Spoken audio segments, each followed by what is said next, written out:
Good morning বন্ধুরা, আজ আমি তোমাদের দেখাবো পাট শাকের ঝোল কী করে করতে হয়। এখানে পাট শাককে বেছে ধুয়ে রেখেছি।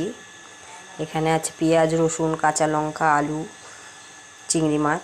কড়াই বসিয়ে তেল দিয়ে দিয়েছি, তেল গরম হয়ে গেছে। এবার এতে দিয়ে দেবো পাঁচফোড়ন, তারপরে রসুন কুচি, পেঁয়াজ, কাঁচা লঙ্কা কুচি, একটু নেড়ে চেড়ে আলু আর চিংড়ি মাছটা দিয়ে দেবো। পেঁয়াজটা লাল লাল করে ভাজা হয়ে গেছে। এবার এতে আলু আর চিংড়ি মাছ দিয়ে দিলাম, তারপরে নুন আর হলুদ। এবার একটু নেড়ে চেড়ে শাকটা দিয়ে দেবো। শাকটা দিয়ে একটু নেড়ে ভেজে তারপরে জল দিয়ে দেবো। দেখো শাকটা ভাজা ভাজা হয়েছে। এইভাবে করলে পরে সেই লোদ লোদ ভাবটা হয় না পাট শাকে। এবার জল দিয়ে দেবো। জল দিয়ে দিয়েছি। এবার আলু, জল একটু টেনে গেলে, আলু সিদ্ধ হয়ে গেলে নামিয়ে নেব। রেডি পাট শাকের ঝোল আমি নামিয়ে নিয়েছি।